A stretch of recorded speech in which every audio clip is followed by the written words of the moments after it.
నా పేరు విజయలక్ష్మి. నాకు వివాహమై 1 సంవత్సరం అయింది. నేను హైదరాబాద్లో ఉంటాను. అయితే జనవరి నెల 28వ తారీఖున మా అమ్మగారి ఇంట్లో నేను ఉండగా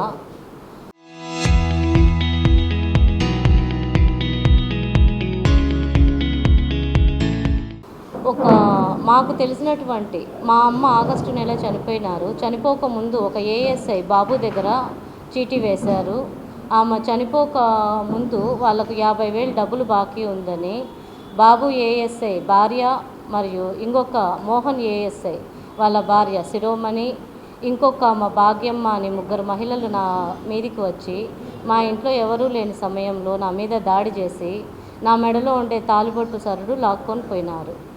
ఈ విషయమై నేను 1 టౌన్ సిఐ గారిని సంప్రదించి, సార్ నా తాలిబొట్టు సరుడు ఇట్లా లాక్కొని పోయినారు, నాకు న్యాయం చేయండి అని కోరగా, సార్ నీ దండ పోలేదు, ఏం పోలేదు, నువ్వు నోరు మూసుకొని పో ముందులేసి అన్నారు.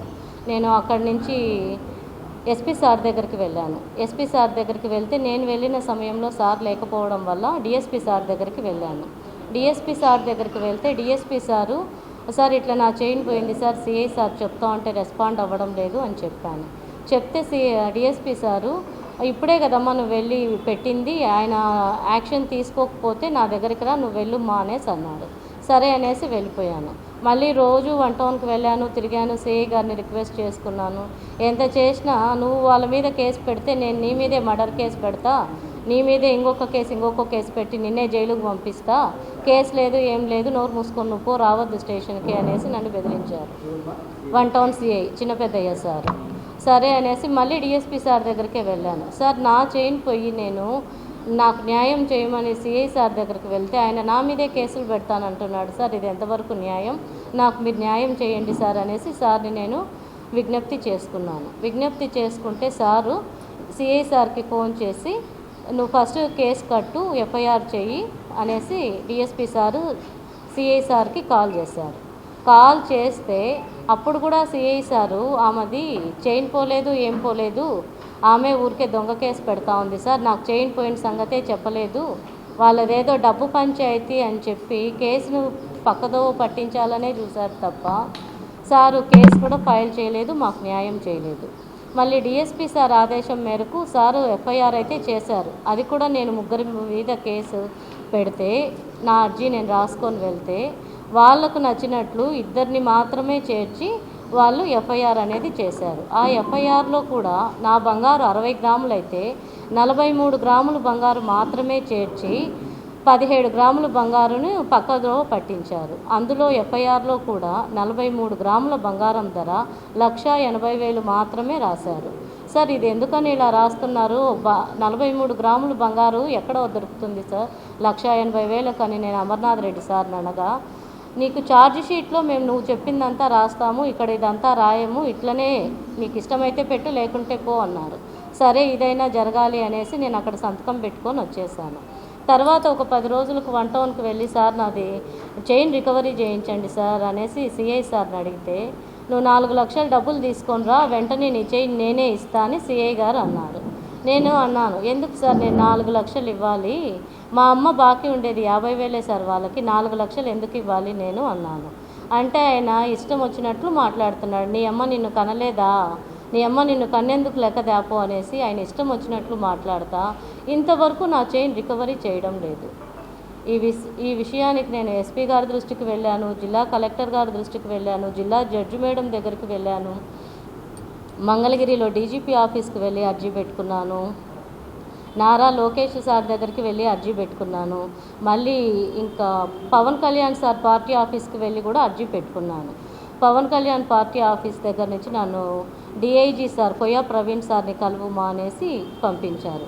నేను అక్కడికి వెళ్ళి డిఐజీ సార్ని మాట్లాడితే అప్పుడు కూడా సిఐ సార్కి ఫోన్ చేస్తే ఆయన వాళ్ళది చైన్ పోలా ఏం పోలేదు, ఆమె డబ్బులు ఎగరగొట్టేదానికి ఈ స్టోరీలన్నీ చెప్తాంది సార్ అని అక్కడ కూడా కేసుని పక్కదో పట్టించేదానికే ఆయన ప్రయత్నం చేస్తున్నాడే తప్ప నా చైన్ ఇంతవరకు ఆయన రికవరీ చేయడం లేదు సార్. ఇది నా సమస్య. తిరిగి ఇప్పటి వరకు విసుగెత్తిపోయి ఏం చేయలేక ఇంకా మీడియా దగ్గరికి వచ్చాను సార్. నేను నా చైను 8 లక్షల వరకు అవుతుంది సార్, 8 లక్షల వరకు అవుతుంది. 6 తులాలు. ఇప్పుడు 4 లక్షలు లంచం అడిగింది, నేను పై అధికారుల దృష్టికి తీసుకెళ్ళాను అని వాళ్ళ దగ్గర డమ్మీ బాండ్లు తయారు చేయించి వాళ్ళు అడిగినారు డబ్బులు, నేను అడగలేదు అనేసి చెప్తున్నారు చిన్నపెద్దయ్య సార్.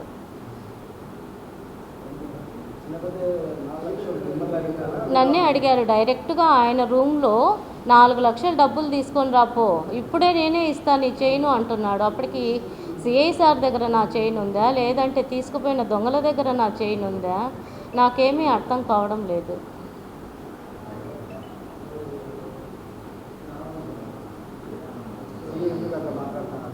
సిఐ సారు ఎందుకు, వాళ్ళు ఇద్దరు ఏఎస్ఐ భార్యలు కావడం చేత ఇలా మాట్లాడుతున్నారు.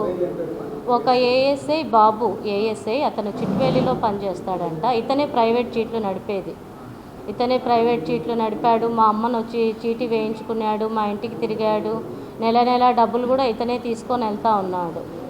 అయితే ఇంకా మోహన్ ఏఎస్ఐ, అతను నంద్యాలలో కోర్టు పోలీస్గా చేస్తాడంట. వీళ్ళ భార్యే మా ఇంటికి మీదకి ఆమెను తీసుకొని వచ్చింది. వీళ్ళు మేము 3 ఇండ్ల పక్కనే ఉంటాము. జాహిదా మీద, శిరోమణి మీద మాత్రమే కేసు కట్టారు. ఈ భాగ్యమ్మ అనే ఆమెను పక్కన పెట్టి ఆమెతో దొంగ సాక్ష్యం చెప్పించి నా మీద మర్డర్ కేసు పెట్టాలా అని ఆమెను పక్కన పెట్టుకొని ఉన్నారు. ముగ్గురు వచ్చారు. ఈ దాడి నా మీద జరుగుతున్నంతసేపు నేను అనేక సార్లు 100కి 112కి కాల్ చేసినప్పటికీ పోలీసుల వాళ్ళ సహాయం నాకు రాలేదు. ఇది చూసిన ప్రత్యక్ష సాక్షులు గవర్నమెంట్ ఉద్యోగస్తులు కూడా 1 టౌన్ స్టేషన్కి వచ్చి సాక్ష్యం కూడా చెప్పారు. అయినప్పటికీ ఇంతవరకు దొంగల మీద ఎటువంటి చర్యలు లేవు, ఏమీ నాకు రికవరీ కాలేదు.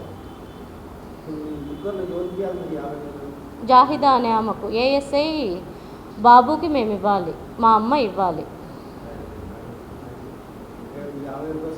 ఈ 50,000 కోసం ఇంత సమస్య చేశారు.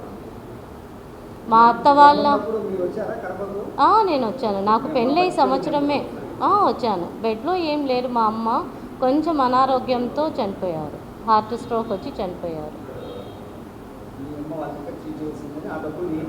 నా దగ్గర రికవరీ చేయాలని అంటే, నేను లేనప్పుడు మా అన్న వాళ్ళ ఇంటికి వెళ్ళి కూడా చాలాసార్లు గొడవలు చేశారు, పోలీసుల్ని తీసుకెళ్లారు, పోలీసులతో ఇండ్లంతా శోధాలు చేయించారు. వాళ్ళకు ఏవి నచ్చితే అవి చేస్తున్నారు. ఏమంటే వాళ్ళు ఏఎస్ఐలు కావడం చేత. ఒకసారి మా అన్న వాళ్ళ ఇంటికి వెళ్ళి బండి బిగాలు కూడా తీసుకొని పోయినారు. అయినా వాళ్ళ మీద ఎటువంటివి లేవు, ఎటువంటి చర్యలు, మేము పోలీస్ కంప్లైంట్ ఇచ్చినప్పటికీ ఎటువంటి చర్యలు వాళ్ళ మీద లేవు.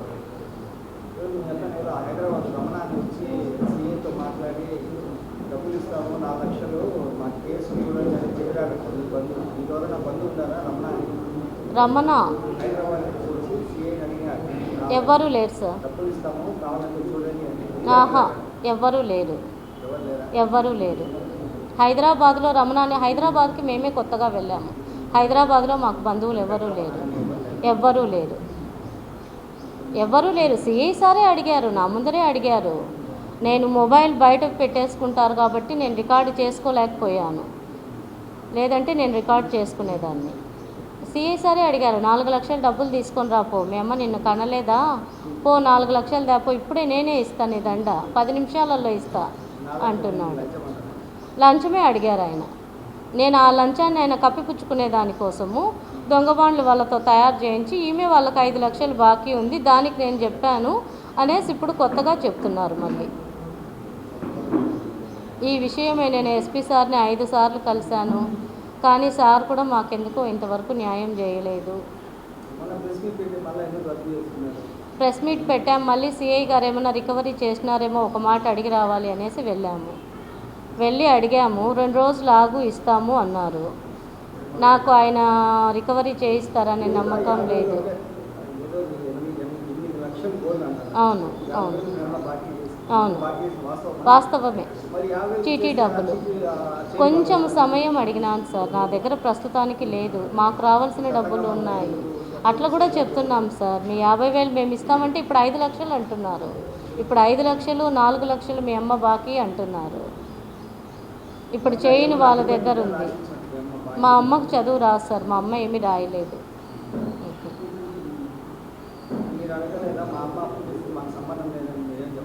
చెప్పాము, మీ అమ్మ మాకు బాకీ ఉంది అంటే సరే మాట్లాడదాము, మేము అట్లాగనే మీకు ఇవ్వాల్సింది ఉంటే కూడా ఇస్తామని కూడా చెప్పాను నేను. ఏమంటే అంత చిన్న అమౌంట్కి ఎందుకు మనము ఊరికే ఆర్గ్యూ చేసుకోవాలి అనేసి కూడా ఇస్తామని కూడా చెప్పాము. చైన్ తీసుకోకపోతే ఇంతవరకు ఇంతమంది పెద్ద అధికారుల వరకు వెళ్ళాల్సిన అవసరం నాకు లేదు సార్. డీజీపీ సార్ దగ్గరికి వెళ్ళి అర్జీ పెట్టుకొని డిఐజీ సార్ దగ్గరికి వెళ్ళి ఇంతమంది అధికారుల దగ్గరికి 3 నెలల నుంచి టైం వేస్ట్ చేసుకొని దొంగ కేసులు పెట్టాల్సిన అవసరం నాకు లేదు. ప్రత్యక్ష సాక్షులు ఉన్నారు, సీసీ కెమెరాలు లేవు, చూసిన ప్రత్యక్ష సాక్షులు ఉన్నారు, సాక్ష్యం చెప్పారు.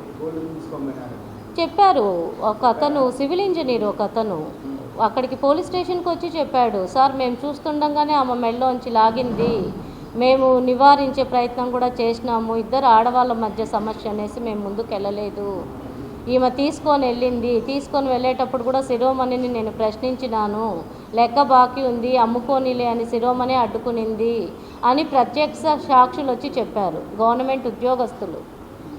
అయినప్పటికీ దొంగల మీద ఎటువంటి చర్యలు తీసుకోలేదు. న్యాయ విచారణ జరిపించండి, సిఐ గారి దగ్గర నుంచి వేరే వాళ్ళ దృష్టికి తీసుకెళ్ళి న్యాయ విచారణ జరిపించండి. నా తప్పు ఉంటే నా మీద ఏ శిక్షకైనా నేను సిద్ధంగా ఉన్నాను. అంటే కేసు కట్టమనింది సిఐ సారే, అమర్నాథ్ రెడ్డి సార్ కట్టలేదు. వాళ్ళు అస్సలు పట్టించుకోలేదు. అమర్నాథ్ రెడ్డి సార్ అస్సలు పట్టించుకోలేదు. సిఐ రాని మా సిఐతో మాట్లాడుకోపో అన్నారే తప్ప అమర్నాథ్ రెడ్డి సార్ ఏం చేయలేదు మాకు. సిఐ సార్ చెప్తే డిఎస్పీ సారు సిఐ సార్కి చెప్తే అప్పుడు వాళ్ళు కేసు ఫైల్ చేశారే తప్ప ఇక్కడ Amarnath Reddy sir case file చేయలేదు, సిఐ సారు కేసు ఫైల్ చేయలేదు. వాళ్ళు నేను పోతే నీ మీదే కేసు పెడతాం, నీ మీదే మర్డర్ కేసు పెడతా, నీ మీదే ఇంకొక కేసు పెడతా, నేనే పెడతా, వాళ్ళు కాదు అన్నాడు సిఐ సారు.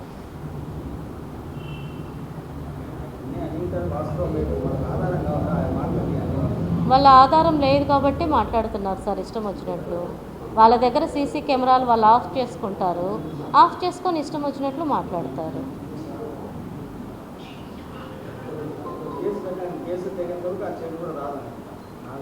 అంటే దొంగలు మన దగ్గర ఎదురుగా ఉన్నప్పుడు దొంగల దగ్గర పోతుంది కదా, మళ్ళీ దీన్ని కోర్టుకు తీసుకెళ్ళి జడ్జి